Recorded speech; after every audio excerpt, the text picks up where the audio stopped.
Hi, you're listening and watching The Tattooed Psychic, and I am The Tattooed Psychic. Today, my guest is Mr. Doug Blake. Hi, Doug. Hi, Faye. Nice to meet you. Nice to have you on. So, Doug is the creator of the Kemetic Tarot, and he's also a lot of other things. He's a Freemason, he's a local officer and a national grand officer at an international religious fraternal order, and he's an active clergy in the Gnostic church. But we're not going to talk about all that today because I'm going to have him back on another day. Today, we're going to talk about his beautiful tarot deck, and I will have links to all his information in the comments section down below in the YouTube. And Doug, let's talk about it. So you have created the Kemetic Tarot deck. Talk to me about it. It's a project that was 7 years in the making. I did the deck, I drew it and designed it. It took about 2 years to do the line work, and then another 4 years to paint it in color. And I didn't realize you did the art too. Oh yes. Oh wow. And I then spent about 1.5 years with the companion book, which is a guidebook to why I chose the symbols that I used for this particular deck. So tell me your story, because there's always a story how somebody was drawn to this. Was this like, because you're drawn to this specific thing, I've noticed that. I read a little bit about your bio and stuff, and you're drawn to this specific time, this specific energy. Talk to me about that. Like, how did this happen for you? Okay, when I first really went into the rabbit hole with Tarot was about 1987, when I started studying ceremonial magic and Qabalah, and particularly Hermetic Qabalah and groups that had worked with the Tarot in a Kabbalistic context, and started working with it that way.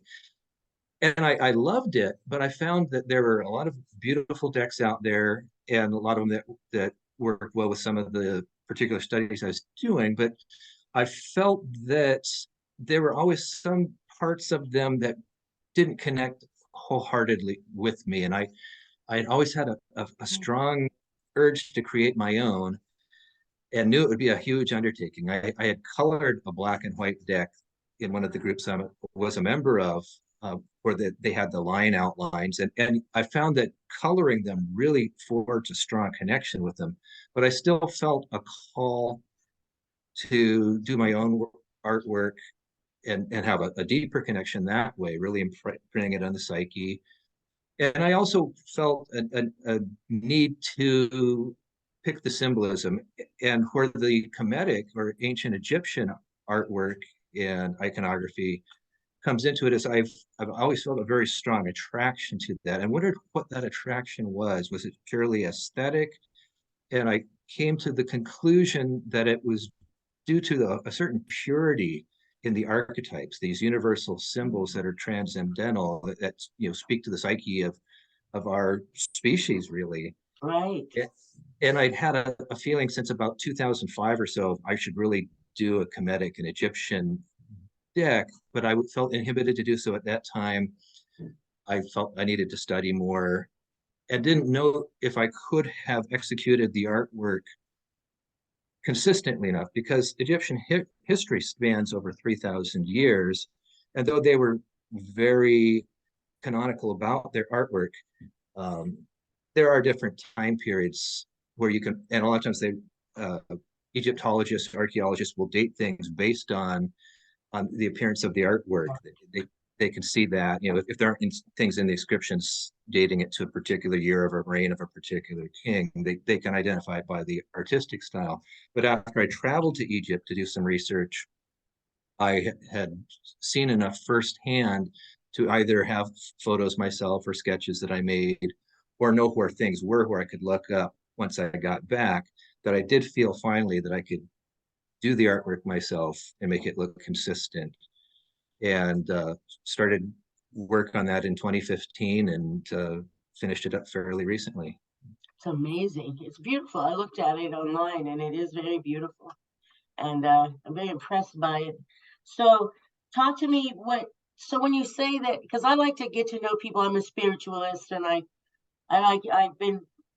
just curious how people connect with things. Like, do you feel your strong connection to this energy is maybe a past life, or does it just make sense to you scientifically? Is it an energy that you understand? Oh, you just got right away. Like, I understand this way of thinking, these symbols,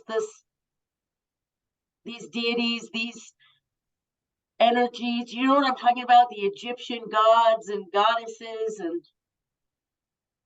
I don't have a specific recollection of a past life in Egypt, but there's an uncanny familiarity that I do feel with it. And especially as I started studying it, I felt like it's kind of like on an old style radio where you're tuning the channel. You know, sometimes it might be between channels and you're picking up static, or you're hearing things from more than one channel at once. And I felt that a lot of the material available on Egyptology, especially coffee table type books that aren't academically rooted, were like off channel. And I found that actually irritating.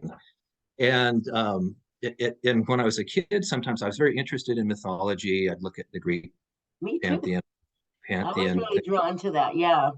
Yeah. And when I looked at the Egyptian, it looked very interesting to me and very beautiful. But sometimes the sources, there was something that I felt a certain chafing, and I found over time, discovered that that feeling was due to a kind of a gut feeling that it wasn't as accurate as it could be. And I found that the more I found accurate information on it, the more I did feel like it touched me. And in 2004, in particular, I was doing some personal and group ritual work with Egyptian symbolism, and a little bit in the process of research for preparing for that. But then, especially after doing the ritual work, I really felt like I crossed that event horizon, and that the Noutjeru, that is the Egyptian deities, the gods and goddesses, I really felt a rapport with them, a very natural rapport, nothing to force.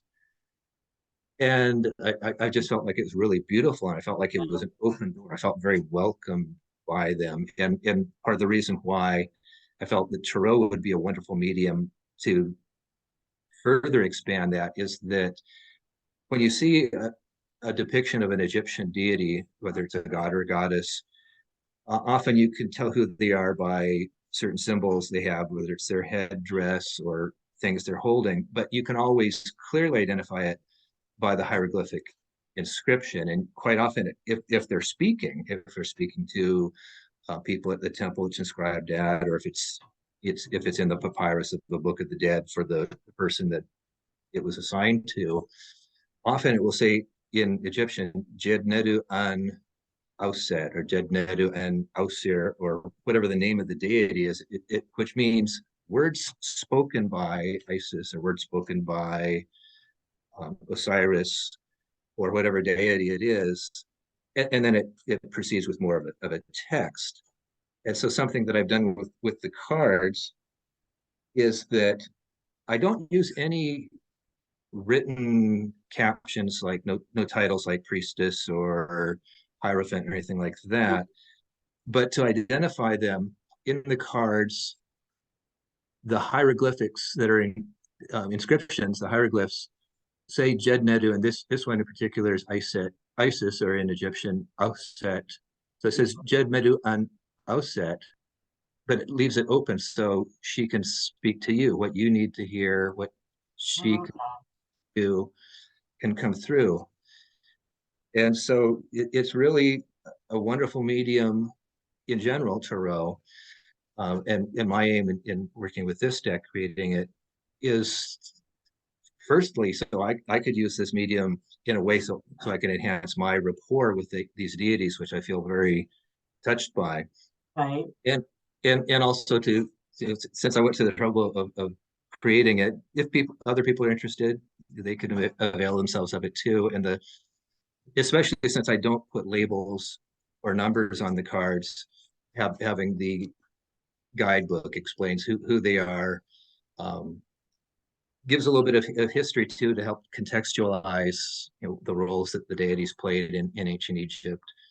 And people can get as much out of this as they want. The title of the deck is An Oracle of Kemet, Tarot of the Noutjeru, and it's kind of a double entendre in a way, in that you can use it as an oracle deck. You could say, I don't need the book, I don't need to know the history Right. behind them, I'll just let them speak to me. Or it is a 78 card deck with 22 major arcana and 56 minor arcana, 16 court cards. If you want to use it, especially like uh, organizations like the Hermetic Order of the Golden Dawn, or other fraternal orders or schools, mystery schools have used tarot. You can, because there is a one-to-one correspondence.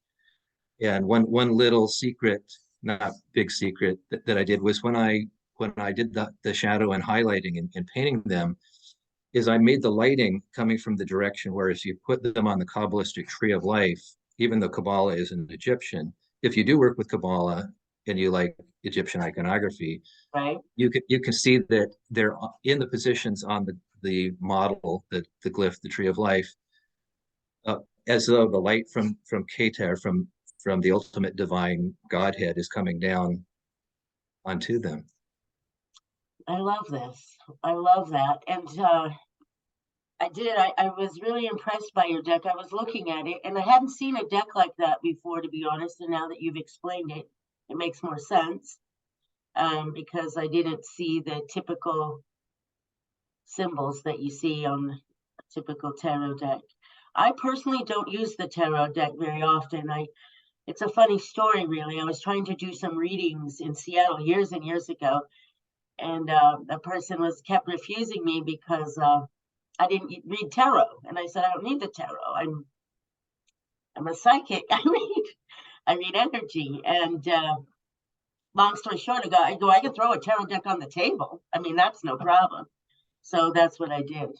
And I just said, oh yeah, the tarot says this, but it was really spirit coming through. And I think that for me, I have my students always purchase a tarot deck that resonates with them, so they can grow with spirit, so they can learn how to connect with energies that they can't see, that they can feel, and they know that are genuine.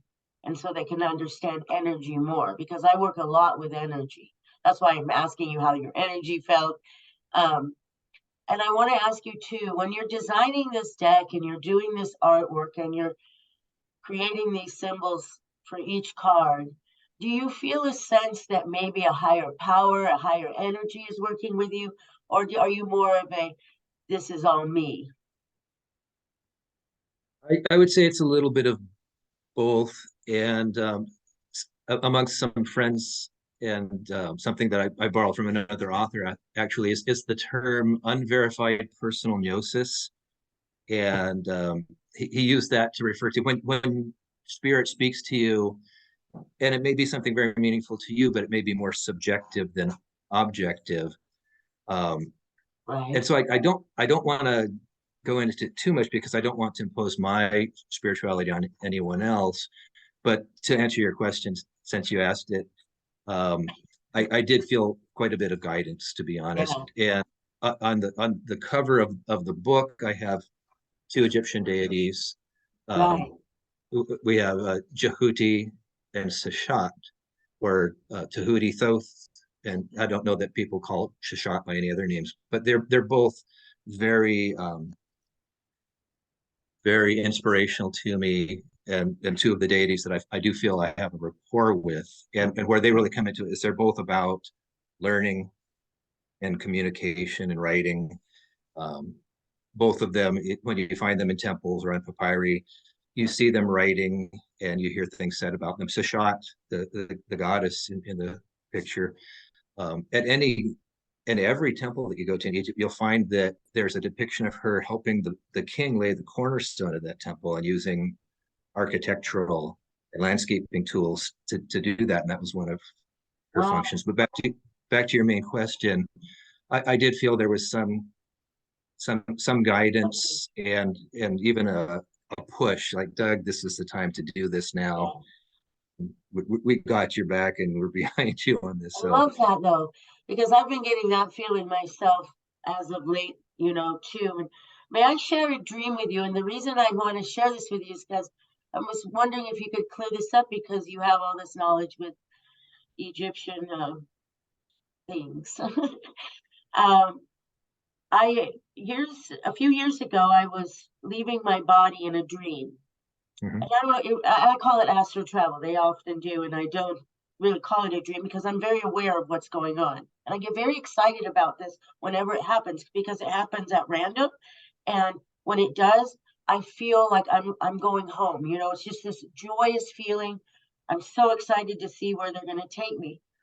So I'm flying over the city in Seattle here. And I remember it so vividly. And I get over Lake Union, and all of a sudden the sky just kind of opens up, and I see this beautiful opening. And then I see these two Egyptian figures with what are those called? Those, you know. Are they like a lunar crescent or like horns? Yeah, there's those. I have it says it start with an S. They carry them in their hands, and it looks like a cane, but it's very tall. And anyway, The they the were, wasp scepter. yes, and there was two of them, and they put they went like this with those, and they said, "No, it's not your time." And Hmm. I remember the feeling going. I was devastated. I remember just crying, like I want to go there though so badly. They said it's not your time, and then I just remember just falling down into the water and waking up.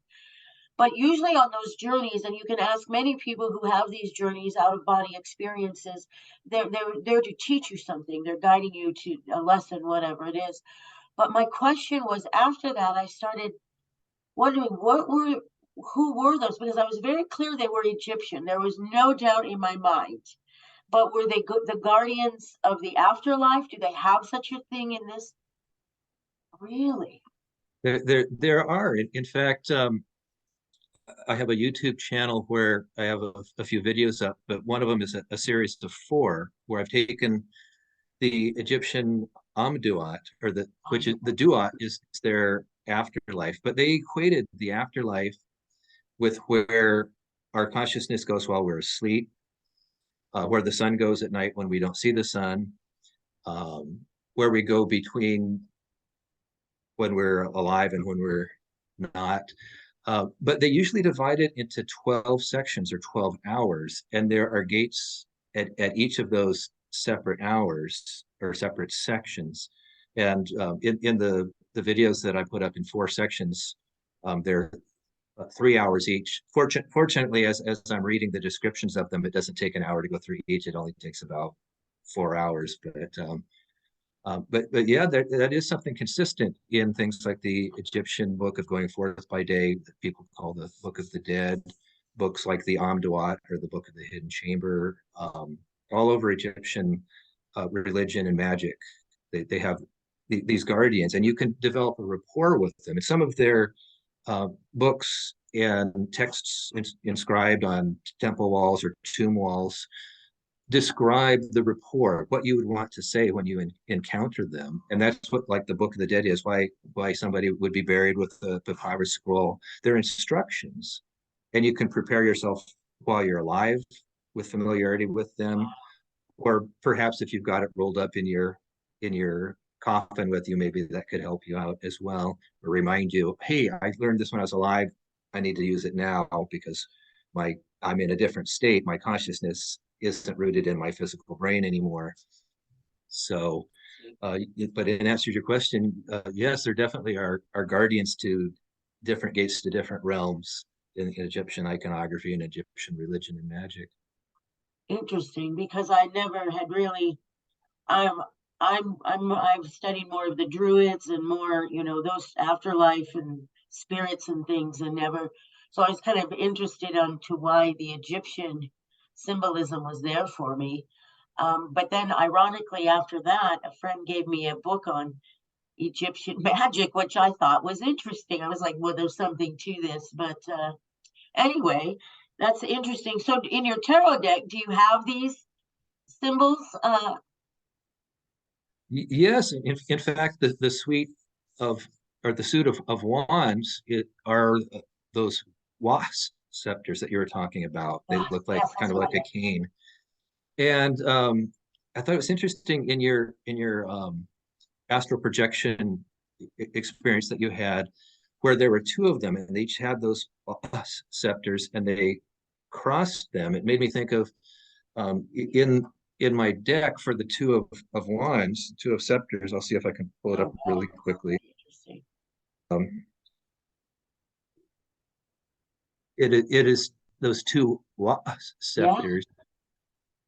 However, what they symbolize in Egyptian iconography are dominion, sovereignty, rulership, um, and a sanctioned or earned um, control through mastery. And in that particular card, traditionally over the last 200 years, if not longer, in the history of tarot, the two of wands is often considered to represent dominion in and of itself. And Huh. and so maybe this was a message to you that whether it be with regard to Egyptian magic or iconography or otherwise, maybe they just happen to be the messengers on that particular journey you're on, but that maybe there was something that you were looking into that maybe is something for you to do somewhere down the line in the future, but maybe they were crossed and it's like, well, not right now, but maybe somewhere down the line. Yeah, definitely. I hope. Because Mm-hmm. what I saw was so beautiful. You just want to be there so bad, it's so amazing. And I don't think people understand until they see it. It's quite fascinating. Um, I want to go back because nobody really, so many people can argue about the history of tarot. Where did it start? Many people say it started in Egypt. Many people say it started in India. What do you believe? I'm glad you asked that question because being an Egyptian art oriented deck, I do want to state that I don't actually believe that Tarot, as we know it, started in Egypt. I don't think that there's any evidence to that effect. I chose this iconography, this artistic style, because it speaks to me. I like how you were saying earlier in your out of body journey that you felt this and you feel when you're there that you're going home. I love how you put that, and Egypt is my spiritual home in that regard. And But as far as the history of tarot, I think that it started from two sources. I think that the the cards that we call the minor arcana now, which are so similar to regular playing cards, um, probably started in China and through the trade routes made its way into Turkey, or what's modern day Turkey, I've heard that theory too. and then through the Mamluk Turks, who for a time ruled Egypt. Then later, after the dynastic Egypt, um, it was used there. But then somehow, once again through trade routes with Europe, maybe through the Arab world, most likely, um, that showed up in Europe prior to the 1400s. And then it merged with European symbolism for the major arcana, where if you look at them and you lay them out, they kind of tell a story in and of themselves. Right. And we've heard of the dance macabre, the dance of death. And there were mystery plays put on in medieval and Renaissance Europe where they would show a parade sometimes where there would be kings, queens, emperors, popes, people, tradesmen, men and women of different professions, different castes, different walks of life. But then in between them, each one of them would come the figure, that very familiar figure to us of death with the scythe sometimes, reminding us that even though in our stations in this life, we may have um, different social status, different levels of wealth or lack thereof. But the great equalizer ultimately is death. And if you look at antique tarot cards, the oldest known tarot cards don't have any labels or numbers on them at all. The first literary reference to them is actually a sermon where it's not denouncing tarot or divination or fortune telling or anything like that. It's actually denouncing gambling, um, but it does list the 22 major arcana by name. The order is slightly different, but very close to what we have today. But back again, though, to the Marseille decks, that may date back as far as the 1400s, but certainly 15, 16, 1700s. They do have labeled major arcana, but the one that's not labeled, they're all labeled except for the death card. And I think it's because everybody knows what that is. You don't need to say it. Not as we say today, enough said. And so I think that symbolism of the dance macabre, the dance of death, but showing all sorts of very familiar symbols to us, then merged with the playing cards from probably originally China, then Turkey, then Egypt, then the Arab world. And I think in medieval Europe is where tarot, as we know it, really came together. And people assume that it's always been for divination, for cartomancy, for fortune telling. And I think it probably early from its inception, people saw it as a great medium for that. But historically, as far as we know, it originated as a playing card game, and just like the playing cards we have today, but with the major arcana, which were called triumphi, trumps, excuse the worst use of that word. But my grandmother gave readings using a regular playing deck of cards. hmm? Yeah. I've seen Mexican, I think it may have originated in Spain, but certainly became popular in Mexico, Loteria. And they have cards. It's actually like a bingo game, but instead of having balls with numbers or whatever, you have a mat laid down in front of you with different pictures, and the caller will hold up the different cards. And it looks to my eye, but I'm an occultist, spiritual person. It looks to my, it's like, wow, that looks like another type of tarot. And I know yes, that I'm it's used. Latina, and yes, it is. I look at it the same way. It is kind of it is. It's a game, and it's I think it is too, and I use it a lot in my art as well. I love those symbols. Well, that's It's interesting. beautiful. It's interesting, isn't it? It is. And So then you look yeah. out today, and there's so many tarot decks, Mhm. so many different kinds, and it's just transformed. And if you look on YouTube now, there's so many young tarot readers. So many people are using tarot as a tool now to guide. I personally I don't really go get a lot of readings, to be honest, but I know I do listen to the YouTube and watch the young tarot readers, and I'm just impressed by them. Mhm. Yeah. It is amazing how many different decks there are out there, and I think it's great Yes. because people have so much more opportunity to pick and choose something that might speak more directly to them. I remember when I first started working with tarot, the first deck I ever saw, my oldest sister showed me, and I thought, well, that's interesting. What is it? And she told me what it was and what it was for, and I thought that's not regular playing cards. It's something different. And I found out later after talking to her after we'd both grown up that it was a version of the Marseille deck from somewhere between 14 and 1800 in France. But Yeah. it used to be that there were so very few of them, and now when people do want to work with them, it's wonderful that there's so many they can choose from. And when I first started in the 80s, actually, there were starting to come more, and some of them were actually just redrawn versions of the what people call the Rider Waite deck. I like to Yeah. call it the Smith Waite deck because Pamela Clomas Smith, Yep. she painted it and did a beautiful, amazing job. Amazing woman. Yeah. And now it's the most popular deck It in the is. world today, and she didn't get any fame or certainly didn't get any fortune for it. So I'd like to give her credit where it's Me due. too. Blessings and peace and admiration to Those Pamela the Clomas Wisdom of Smith. the Golden Dawn didn't have it very easy, to be honest. Uh, Mm-hmm. but yeah, she's one of my and Pete, you're right. People don't realize she did the artwork, and she had a lot to say. Honestly, I think she was doesn't get enough credit in our history for sure. Mm-hmm. Um, one of the I can't my grandmother's playing cards were the first tarot deck I was exposed to, Mm-hmm. and it was Rider Waite after that instantly because I found was walking on Capitol Hill in Seattle, and me and my friend, and somebody had thrown a tarot deck on the road.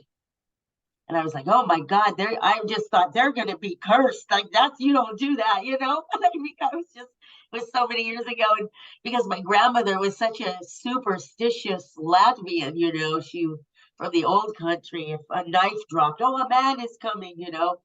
And she would just really, you don't mess with the cards because they hold the magic. And you don't want to throw that magic around, and you don't, you know, you have to take care of your cards, and you have to, because that's where all that energy you're using is coming through those cards, and it's valuable. So when we found that deck, I was like, oh my God, I don't know if we should touch it because it could be cursed. I like the idea of being reverent with the cards you work with, because in a way they're a reflection of yourself. Yeah. They're a tool to attune yourself more to yourself, to your higher self, your holy guardian angel, your divine connection. And it's just like your physical body. If you take good care of your health and your body, it will serve you well, and your spirit can make the best use of it in this incarnation. And your And mind. with the tarot cards too, if you treat them reverently with respect, you're ultimately treating yourself with respect. In this case, I feel very moved to treat these cards with respect, because these are very sacred to me personally. These are my spiritual home You, now. yeah, you're right. They are you. They're part of you, you know, that you know, I get these messages about you that you're just, you know, there's more to come though. I feel a book is coming for you. If you're thinking about writing one, it's coming. And you're going to have all these other opportunities of expansion now, because this took up so much of your time for so long. And Spirit's saying now it's time, we're going to go into these other places, because there's other parts you haven't explored yet that you're interested in. And I think that's what's so cool about life, Mm-hmm.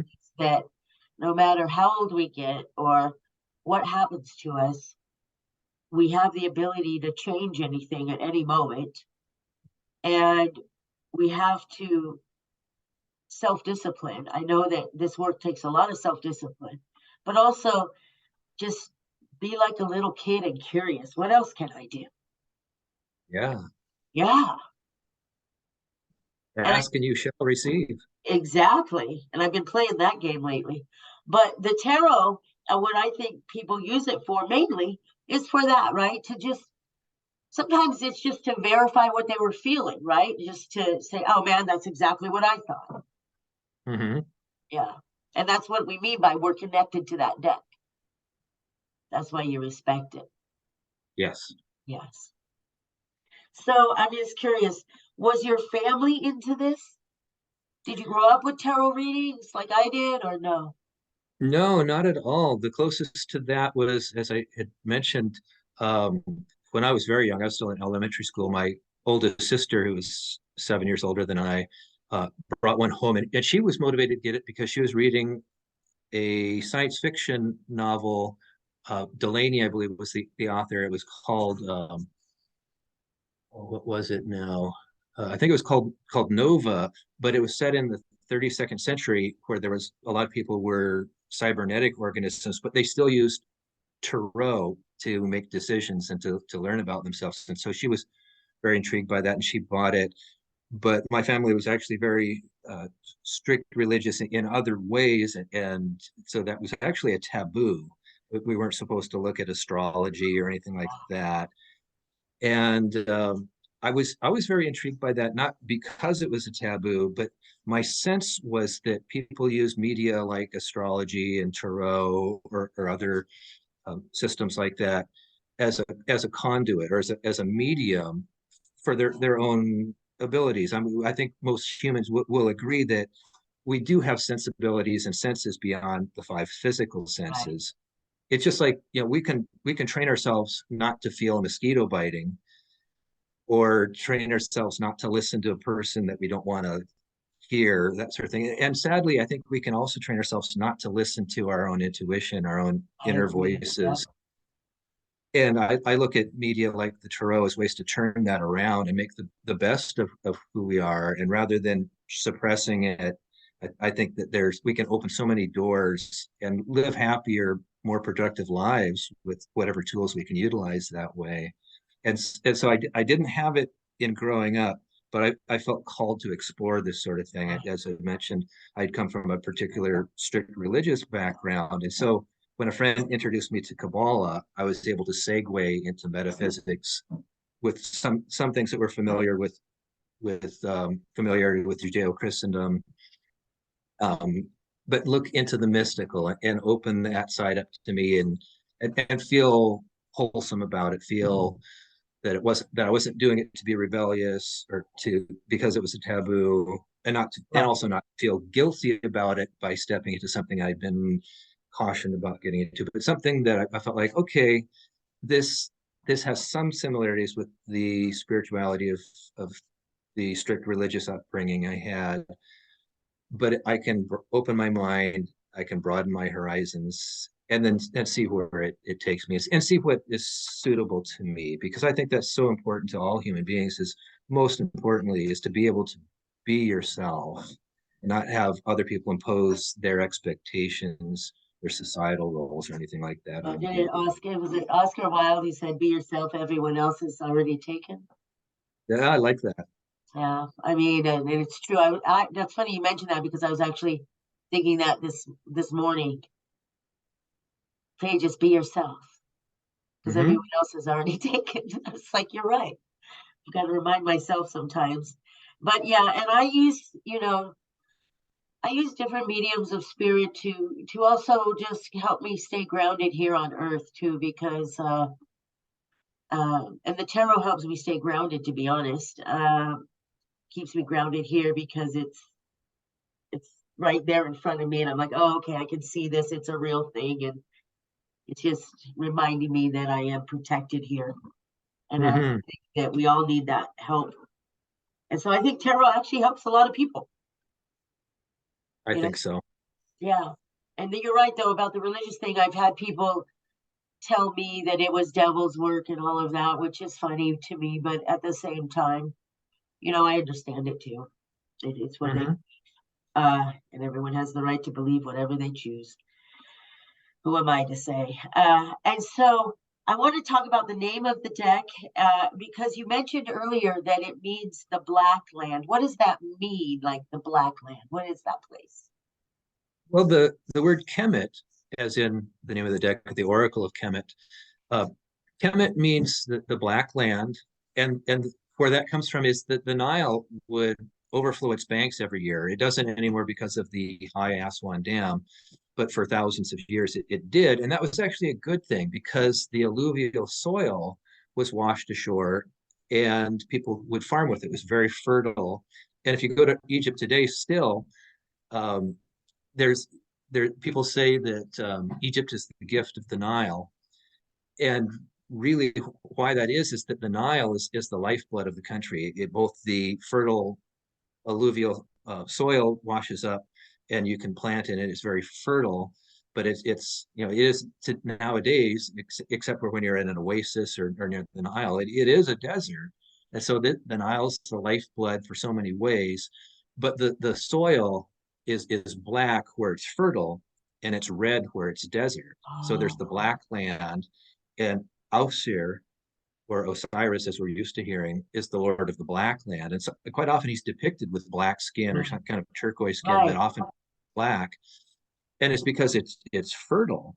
And Sutyuch, or Set, as some of us may be familiar, who is a deity of chaos. We might look at that as an evil thing, and some people equate him with the devil, but that's kind of a black and white a very strict fundamentalist sort of a mentality, but he more represents a force of nature. In fact, the word Noutjeru, which I use to refer to the Egyptian gods, and I prefer that over gods because Noutjeru more literally translates as forces or force, like a force of nature. So Set, the brother of Osiris, even though he's chaos and he's the wild force of the desert wind, and he's the lord of the red land, the desert, it's a chaotic thing that, could be positive or negative depending on how you experience it, how you use it. And so, chaos of wild winds, desert storms, is it good or is it evil? It's just like electricity. You could be electrocuted with it, or you could plug in your electric range and cook your dinner with it. Right. I don't like anything really. Yes. And it's kind of like in Japanese Shinto religion, they have the kami, the spirits that are behind everything, whether Yeah. it's rock, a tree, a river, anything. In a similar way, the Noutjeru are the forces of nature. They can be personified, and certainly are, but they're really ultimately neutral. They're the forces, and you can experience them as positive or negative as needs be, and as the It's like circumstance. thoughts, just like, yeah, it's your perception of, and the times I do read tarot, I just say, this is just your perception, whatever it is, it doesn't mean anything except what it means to you. Mm-hmm. That's, that's interesting. This has been great. I appreciate you coming. Is there anything else you want to share? Um, Happy to be here. It's lovely to meet you and You enjoyed the too. conversation. Like to invite anybody to have a look.